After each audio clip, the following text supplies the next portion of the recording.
बिस्मिल्लाहिर्रहमानिर्रहीम। अस्सलाम वालेकुम टू ऑल ऑफ यू। कैसे हैं आप लोग? ठीक है जी। जैसा कि आप लोगों को पता है कि हमने अपने जो प्रीवियस लेक्चर थे उनमें हमने लिमिट और कंटिन्यूटी की बात की थी, तो आज हम उसी अपना जो हमारा टॉपिक था उसी में लेके चलेंगे और देखेंगे कि कुछ थ्योरम्स हैं जो इस हवाले से बहुत इंपॉर्टेंट थ्योरम है। तकरीबन ये जो थ्योरम्स हैं ये मैंने काफ़ी सारे पेपर्स देखे हैं, उनमें इनके बारे में पूछा जाता है। ठीक है, तो उसके सबसे पहला जो थ्योरम आएगा उसको हम कहते हैं इंटरमीडिएट थ्योरम। ठीक है, इंटरमीडिएट जैसे कि नेम से जाहिर होता है कि बिटवीन है। ठीक, अब देखिए कि let f be a continuous function. हमने एक ऐसे फंक्शन की हम बात करेंगे जो कि इस क्लोज इंटरवल में कंटीन्यूअस होगा एंड सी बिलोंग करेगा आर से। हम कोई सा एक नंबर लेंगे सी रियल में से, सच दैट अगर हम इस क्लोज इंटरवल में से ये ए को उठा के हमारा ये जो फंक्शन एफ है उसमें पुट करेंगे तो डेफिनेटली हमें एक नंबर आंसर जो आंसर है वो एक नंबर होगा, और वो नंबर अगर लेस देन वो सी से, और अगेन हम नंबर ले यहाँ से बी क्लोज इंटरवल से और बी को फंक्शन एफ में पुट करने से डेफिनेटली उसका भी आंसर कोई एक नंबर होगा।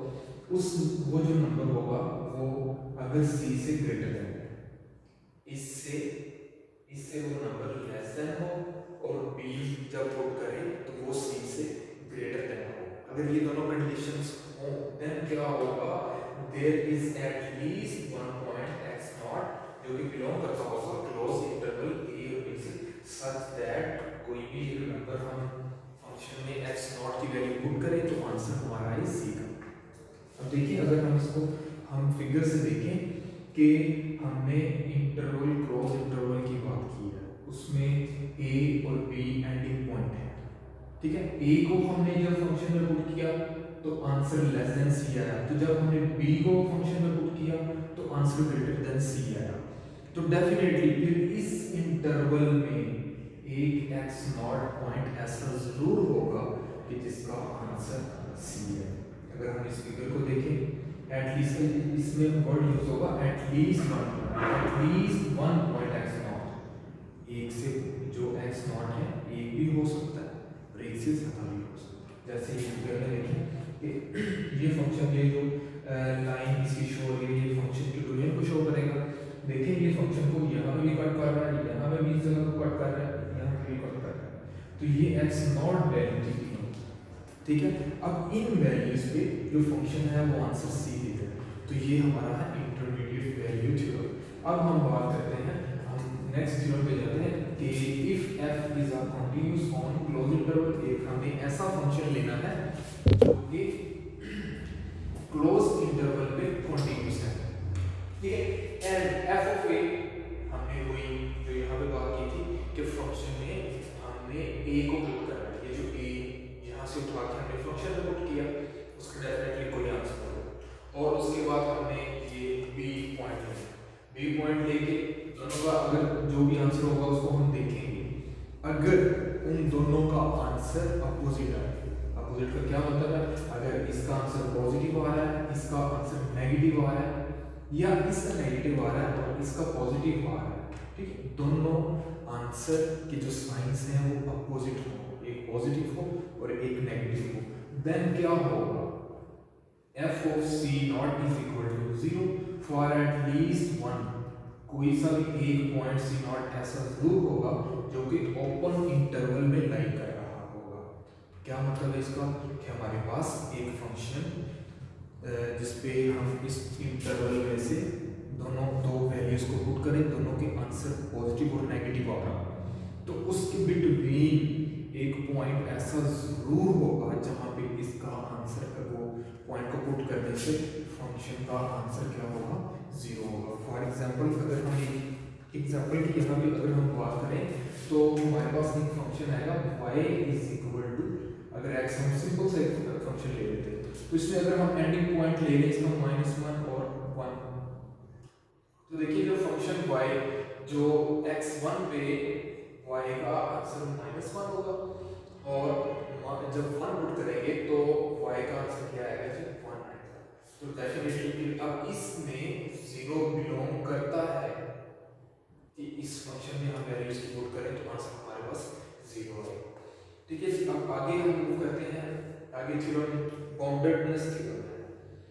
हमने यहाँ पे बात की थी कि इफ फंक्शन इज कंटीन्यूअस, अगर कोई भी फंक्शन आपके पास कंटीन्यूअस है on closed interval then it is bounded.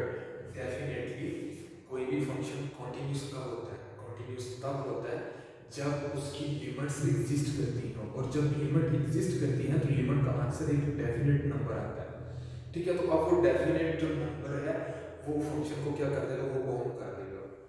तो इस वजह से ये फंक्शन बाउंडेड हो जाता है। अगर कोई भी फंक्शन कंटीन्यूअस हो तो डेफिनेटली वो फंक्शन क्या होगा?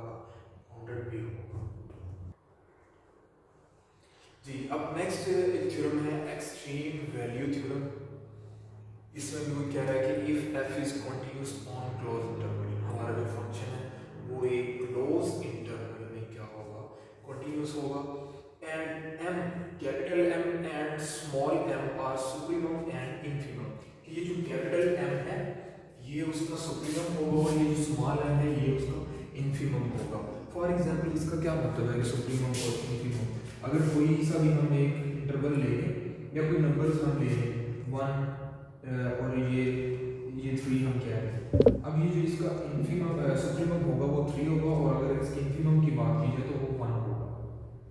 ठीक है, तो वो कह रहा है कि as respectively on this interval, इस इंटरवल में then f assume each of the value m and small m at least once in a or b, that is there exists c or d। अब इसमें वो ये बात कर रहा है कि अगर हम फंक्शन की बात करें तो फंक्शन का एक जो सुप्रीमम m है और इन्फिमम m है, अगर कह रहे हैं कि अगर वो एग्जिस्ट करता होगा तो वो यूनिक होगा, बिल्कुल यूनिक होगा। अगर हम एक सेट की बात करें, हम ए कोई सा भी एक सेट ले लें 1 2 3 अप टू 10 तक हम ले लेंगे। ठीक है, अब देखिए इसका जो इन्फिमम है, इन्फिमम इसका होगा सबसे छोटा नंबर इन्फिमम होगा, तो जाहिर है सबसे छोटा नंबर एक ही होगा। और अगर हम इसके सुप्रीमम की बात करें तो इसका सुप्रीमम 10 होगा। सुप्रीमम जो सबसे बड़ा नंबर होता है इसका 9 सुप्रीमम नहीं होगा, इसका सुप्रीमम क्या होगा? 10 होगा। इस वजह से वो क्या है कि वो क्या होंगे? वो दोनों यूनिक होंगे। Value of m and m at least once in a or b, that is there exist c and d, कोई से भी दो नंबर एग्जिस्ट करते होंगे। कौन से? c और d किसमें से बिलोंग करेंगे? वो क्लोज इंटरवल में, such that f of c is equal to m के फंक्शन में c की वैल्यू पुट करने से m आंसर आएगा, एंड अगर फंक्शन में d की वैल्यू पुट करें तो आंसर m होगा। दोबारा से क्लियर कर दो कि जो लीस्ट आंसर होगा किसी भी वैल्यू इस क्लोज इंटरवल में से ऐसा पॉइंट जो हम फंक्शन में पुट करें वैल्यू लीस्ट दे दे उसको हम इन्फिमम कहेंगे, और अगर वही वैल्यू मैक्सिमम दे दे तो वो हमारा सुप्रीमम होगा। अब हम देखते हैं कि अपने क्वेश्चंस को भी प्रमोट करते हैं जिस तरह हम पहले क्वेश्चन कर रहे थे। तो ये आपकी एक्सरसाइज 1.3 का क्वेश्चन नंबर 17 है। इसमें गिवन ये है कि 1 माइनस x की root divided by x minus 1 if 0 less than is equal to x less than 1, C answer आएगा if x is equal to 1। तो अब ये इसमें क्लेम ये किया गया है कि f ऑफ x हमारा जो फंक्शन है वो क्या है? Is continuous for all x belong करेगा इसमें से। x की वैल्यू इस इंटरवल में से 0 और 1 के बीच कोई सा भी आप पॉइंट उठा के उसमें पुट करें तो फंक्शन हमारा कंटीन्यूअस होगा, हमें वो वैल्यू डेफिनेट देगा। तो हमने फाइंड क्या करना है? c। ठीक है जी, अब हम हमारा जो टारगेट है वो हमने c फाइंड करना है। हमने इसमें कंटीन्यूटी चेक नहीं करनी क्योंकि उसने खुद क्लेम कर दिया कि ये कंटीन्यूअस है। जब उसने खुद क्लेम कर दिया तो फिर हम चेक नहीं करेंगे। हमारा सिर्फ टास्क ये है कि हम c को फाइंड करें। क्या करेंगे? इसमें लिमिट अप्लाई करेंगे। आप देखिए, आप चाहे यहाँ पे लेफ्ट हैंड साइड लिमिट ले लें या राइट हैंड लिमिट ले लें, दोनों में से जो सी मर्जी लें।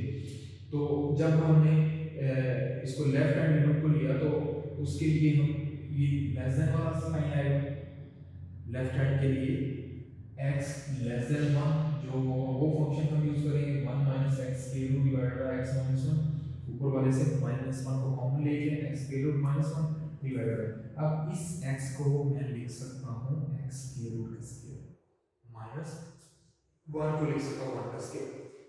अब नीचे वाला फैक्टोरियल बन गया a square minus b square. Minus b square is equal to a minus b a plus b, दोनों को लिख दिया। ए फैक्टर से ए फैक्टर कैंसिल आउट हो गया, तो अब क्या बचेगा, limit -1 divided by x cube plus 1। x की जगह पे हम अपनी लिमिट को पुट कर देंगे 1 को, तो ये ऊपर वाला -1 एज इट इज, इसकी जगह पे 1 का स्क्वायर प्लस 1 -1/2 आ गया। ठीक है, अब दूसरे हम नौ, अगर हम फंक्शन में x की वैल्यू 1 पुट करें, x की वैल्यू 1 पुट करें, x की वैल्यू 1 पुट करें, तो फंक्शन कौन सा रहेगा, c, ये वाला फंक्शन हम यूज करेंगे। तो हमें जब 1 पुट करेंगे आंसर आएगा c। अब लिमिट को और ये लिमिटिंग वैल्यू को दोनों को हम क्या करेंगे, हम इक्वेट करेंगे। दोनों को जब हम इक्वेट करेंगे, अगर हम यहाँ पे इसको c, ठीक है, अब जब हम इसको इक्वेट करेंगे तो यहाँ से ये फंक्शन जो है वो इज इक्वल टू c, और जो लेफ्ट हैंड साइड वाला जो आंसर था -1, तो c इज इक्वल टू -1 आ गया इसका।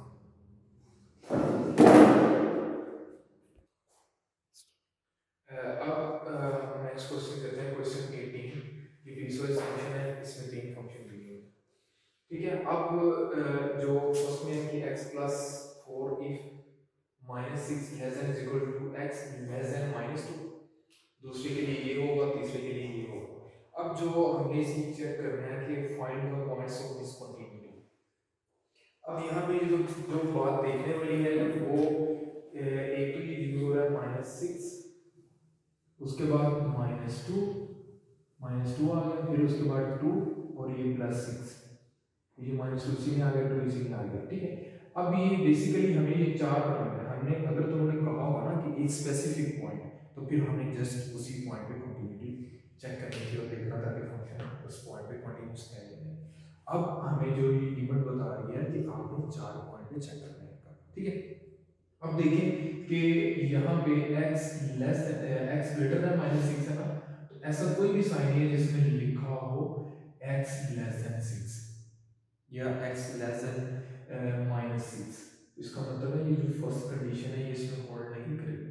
इस फंक्शन में आप देख लें, डोमेन में आपको सिर्फ x ग्रेटर देन -6 नजर आ रहा है, x ग्रेटर देन नहीं आ रहा -6 की। ठीक है, तो इसके लिए हम ये पॉइंट चेक करेंगे -2। देखिए x लेस देन -2 और यहाँ पे x greater than is equal to -2, मतलब ये दोनों इसमें होल्ड कर रहे हैं। तो हम इस पॉइंट पे -2 पे चेक करेंगे, और दूसरा पॉइंट हमारा कौन सा होगा, अब देखिए यहाँ पे x less than 2, x greater than is equal to 2। अब ये दोनों को, ये जो 2 आ रहा है हमारा, हम इस पे भी चेक करेंगे। अब हम 6 पे चेक नहीं करेंगे, क्यों नहीं करेंगे, क्योंकि x लेस देन 6 है, x ग्रेटर देन 6 नहीं है, तो इसका मतलब है कि अगर इसको चेक करने की जरूरत नहीं है। -6 और जो 6 है इस पे हमारी लिमिट एग्जिस्ट नहीं करती, ये हम देख के बता सकते हैं। ठीक है, अब हमारा जो टास्क है वो हमें -2 और 2 को चेक करना है, तो we have to check the continuity at x is equal to -2 and 2। Now जब हम पहले हम इसको ले लेते हैं -2 को, दोनों लिमिट्स हमने अप्लाई की, लेफ्ट हैंड साइड भी राइट हैंड साइड भी, दोनों का आंसर -2 और इसका आंसर 2 आ गया। तो अब लिमिट इक्वल नहीं है, तो इसका मतलब है function not continuous at x is equal to -2। अब हमने 2 पे चेक करना है, 2 के लिए भी हम वही हमारा क्राइटेरिया है कि हमने लेफ्ट हैंड साइड लिमिट ली, आंसर आ गया 2, राइट हैंड साइड लिमिट ली तो उसका आंसर राइट का -2, लेफ्ट का 2, तो ये भी फंक्शन कंटीन्यूअस नहीं है। ठीक है, तो अब मसला ये है कि आपने जब ये देखना है कि -2 के ऊपर प्लस है, राइट हैंड साइड लिमिट लेनी है, -2 का प्लस राइट हैंड साइड के लिए ये होता है कि जिस फंक्शन में लिमिट के ऊपर प्लस आ जाए तो हमने वो फंक्शन लेना है जिसमें x greater than -2, x greater than -2, वहां पे x greater than is equal to -2, तो x है, हम फंक्शन को एक्सप्लेन करें। इसी तरह अगर हम यहाँ पे देखें, दूसरे को हम देख लेते हैं कि limit x approach to 2 plus है। ठीक है, 2 प्लस का मतलब हमने वो फंक्शन इसके लिए लेना है जिसमें जो x ग्रेटर देन 2 आए, x ग्रेटर देन 2 कहाँ पे, इसमें लेस है, x greater than is equal to 2, तो हम इसके लिए ये जो यहाँ पे हम इसके लिए हम फंक्शन ले लेंगे x -4 का, x -4 टू पुट किया तो ये -2 आ गया। ठीक है, तो अब ये फंक्शन कंटीन्यूअस नहीं है किसी भी पॉइंट के ऊपर। अब हम चलते हैं क्वेश्चन नंबर 21 पे, पीसवाइज फंक्शन है। अब अब ये देखें इसमें हमें किस किस वैल्यूज पे हम इसको चेक करें। इसमें कह रहा है कि function is continuous for all x, मतलब फंक्शन कंटिन्यूअस है, उसने खुद क्लेम कर दिया। हम कंटिन्यूटी चेक नहीं करेंगे, तो हम क्या करेंगे, फाइंड ए एंड बी। हम किस पॉइंट पे चेक करेंगे, देखिए आपको दो पॉइंट नजर आ रहे हैं, एक तो आपको -1 नजर आ रहा है, देखिए -1 इसमें लेस है और यहाँ पे x ग्रेटर देन है -1 से, ओके -1 पे हम चेक करेंगे या हम इसको सॉल्व करने के लिए सवाल करेंगे। दूसरा x लेस देन 1 है, यहाँ पे x greater than is equal to 1 है, दोनों कंडीशंस हैं, तो हम 1 पर भी चेक करेंगे। जी अब हम सबसे पहले तो चेक करेंगे -1 पे।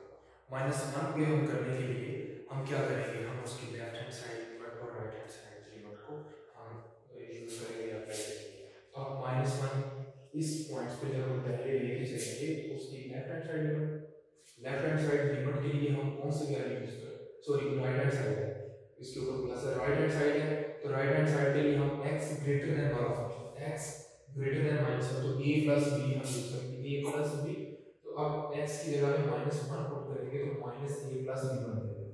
इसी तरह हम लेफ्ट हैंड साइड लिमिट लेंगे, लेफ्ट हैंड का क्या मतलब है कि हमें कौन सा फंक्शन लेना है, -1 के ऊपर जो नेगेटिव है वो इंडिकेट कर रहा है कि लेफ्ट हैंड साइड है, तो हम उसमें कौन सा फंक्शन लेंगे, हम इसके लिए वो फंक्शन लेंगे जिसमें x लेस देन हो -1।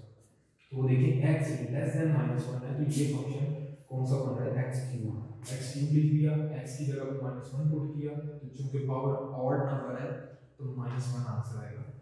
-1 अब इन दोनों को जब हम कंपेयर करेंगे, कंपेयर क्यों करेंगे, क्योंकि ये इक्वल है, और इक्वल हमें कैसे पता चला कि फंक्शन कंटीन्यूअस है, क्वेश्चन में ही क्लेम किया हुआ है। अगर फंक्शन कंटीन्यूअस हो तो लेफ्ट हैंड साइड लिमिट और राइट हैंड साइड लिमिट दोनों आपस में क्या आती है, दोनों इक्वल आती है।